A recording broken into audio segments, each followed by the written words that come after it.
I've gotten excited about that a lot of times. A product idea that was going to change the world. Tim, I have an idea. I've got an invention. I know the secret to making a ton of money with this new product. The problem is, most of the time, it doesn't work. I've experienced that myself with these product ideas that I had that I thought were going to be great. I couldn't get them off the ground, or they were just a giant dumpster fire when I actually tried to launch them, or sometimes even got myself in some legal trouble for some patent infringement and trademark infringement issues. Now, I'm not trying to scare you. What I'm trying to say is like that emotion's good, that gusto's good, that motivation can be great.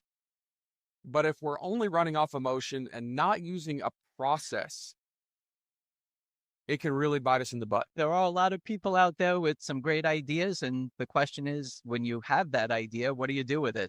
But sometimes, like you started off saying, you're excited because it's for you and you think that it's something that's viable for everybody else without really considering what the market is for it.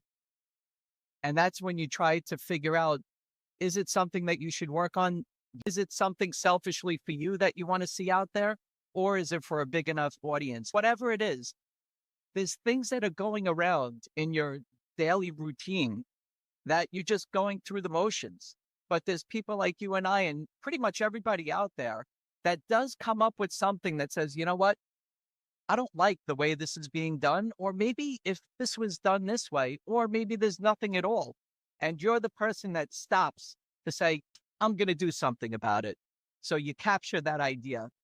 And it sounds to me, correct me if I'm wrong, like what you're saying is most inventions are the solution to a problem, something that is more efficient, something that and it doesn't actually have to be like a problem. So, an invention, I guess, for loose purposes, could be defined as the solution to a problem or the solution to a need. An inventor is someone that stops and thinks about how to solve that problem because it sounded to me like you said everybody runs across something at some point in their life that could be done better, that could be done more efficiently. So we're all looking at opportunities.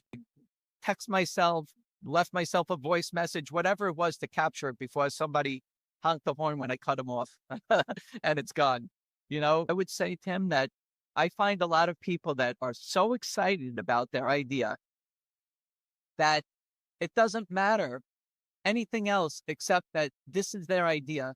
That's the emotional side that you mentioned in the beginning is you have to look at an idea as a